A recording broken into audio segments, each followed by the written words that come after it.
It's the outer circle of friends, the people that you see at another friend's party or sit next to on an airplane that are so comfortable pimping you for advice. D. The average is only about 48 seconds. The accuracy is 5% because we always are busy looking to find an error. Okay, so let's look at the context.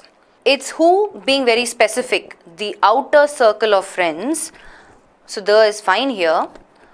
It's the outer circle of friends, the people that you see at another friend's party. So who is this people referring to? One is the people that you see at another friend's party, or conjunction is fine, or the people who sit next to you on an airplane. So it's always on an airplane, right?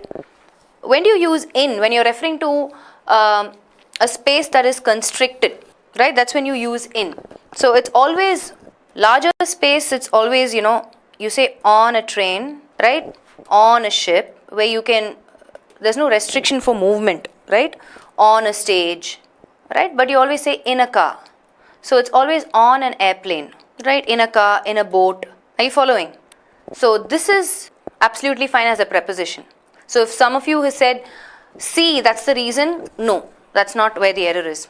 So these guys that you either see at a friend's party or sit next to on an airplane that are so comfortable, pimping you for advice means, what does pimping here means? Exploiting you, taking advantage. So pimping you for advice, we don't know what sort of an advice, right? It's not specific. It's in the general sense. So you don't need an article. See, any word that is mentioned in a general sense does not require an article. Okay? It's the outer circle of friends, who, the people that you see at another friend's party or sit next to on an airplane, that are so comfortable. So these people are so comfortable exploiting you or taking advantage of you for advice. Okay? You can't say to advice. Incorrect here. Here, it's a noun, right? It's a proper noun. Are pimping you for what? Answering the question what? For advice. You don't need an article because we're being very generic here. I mentioned stallion, Ashish 1. Okay? For those of you who are not following, you can always go back, look at it, look at the context again. The best way to figure this out is to look at similar context, right? Especially the first and the second one. A lot of you seem to be confused. That's fine. It depends on the context, right? Not always advice will take up an article. I would like to give you a piece of advice is absolutely fine. So that's a different context. Connector here, right? Or, so whenever you have conjunctions, usually there's a parallel construction. So that's why before or you see see only, right? It's a simple present tense. So sit also is a simple present tense. You don't have to change it to sitting because it will not be in line with, it doesn't say that you seeing, right? It says that you see at another friend's party or sit next to. So there has to be some sort of a parallel construction because of the conjunction or, okay?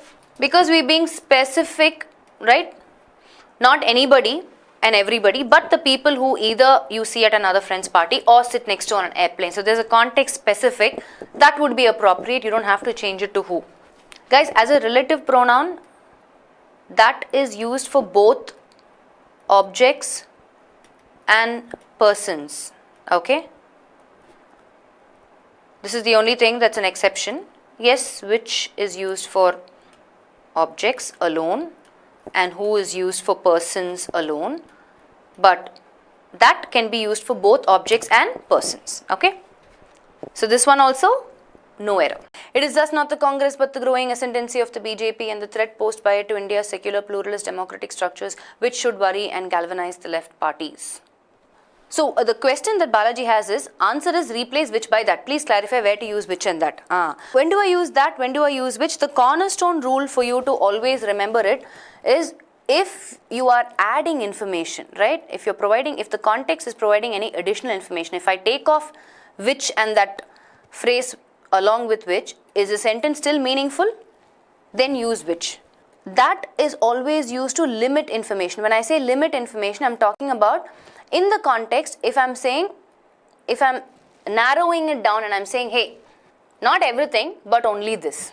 To give you an example, if I say classes that are held on Wednesdays are in block A, right?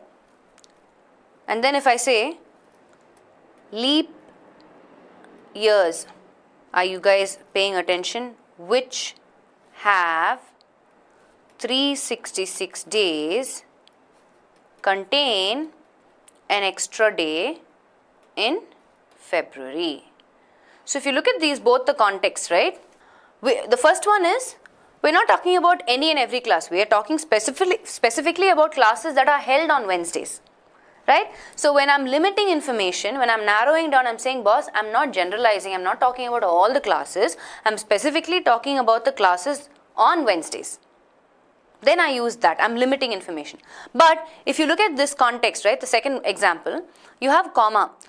That's another thing that you can look out for, right? Usually in context, when which is there, it's surrounded by commas. I mean, a good writer will always use the right punctuation. And one of the ways in which you can identify that is which is surrounded by commas. So if I take off this, leap years contain an extra day in February. Is the meaning intact? Is it correct as it is? Yes. There's nothing grammatically wrong. I have information, right? Leap years contain an extra day in February. Which have 366 days is only additional information. If I remove it, the sentence still makes complete sense.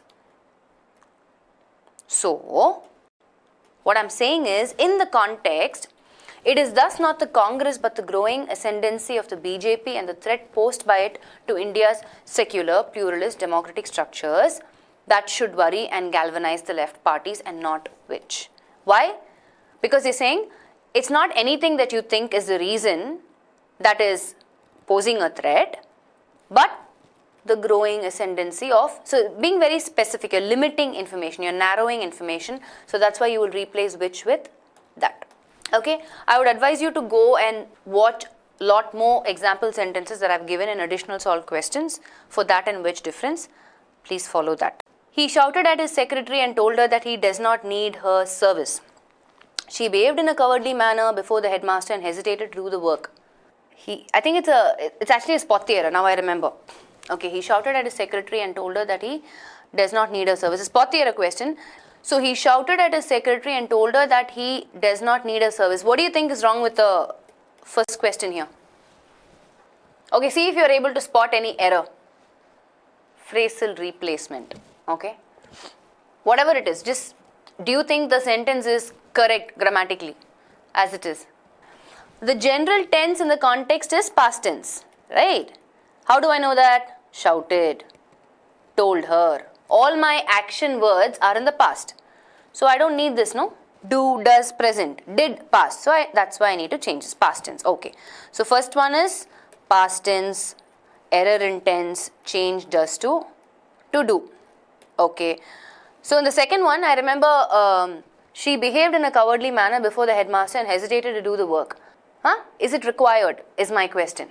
Or do you think there's some other error in the second sentence? So for those of you who came back and said, here cowardly is what word class? When I say word class, I'm asking, is it a adjective or an adverb? Is cowardly an adjective or an adverb in the context? Conjunction and general tense is again past tense, so I don't need the perfect tense there. Somebody said had hesitated. No, adverb. Are you sure? Okay guys, this is where the problem is. Just because every word has a suffix ly doesn't mean it is an adverb, right? English is a language of exceptions. Try and get that.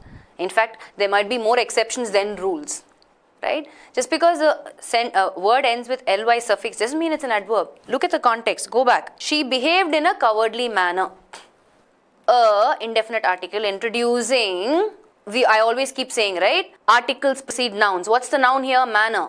Cowardly is the adjective describing the manner, right? She behaved in a cowardly manner. So you don't have to change cowardly to anything. Please understand that there are adjectives that end with ly. Can you think of adjectives that end with ly? I'll give you some. Adjectives. These are the exceptions.